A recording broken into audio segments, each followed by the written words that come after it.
செங்கல்பட்டு நகர பகுதியில் இருசக்கர வாகன திருட்டு சம்பவம் தொடர்ந்து அதிகரித்து வருகின்றன.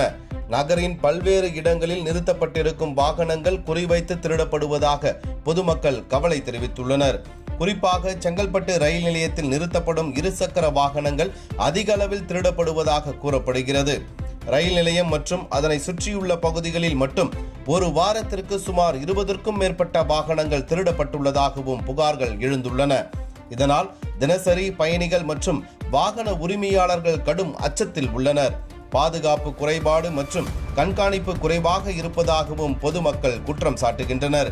இந்நிலையில் காவல்துறையினர் ரோந்து பணிகளை அதிகரித்து வாகன திருட்டு சம்பவங்களை துரிதமாக கட்டுப்படுத்த வேண்டும் என பொதுமக்கள் வலியுறுத்தியுள்ளனர்.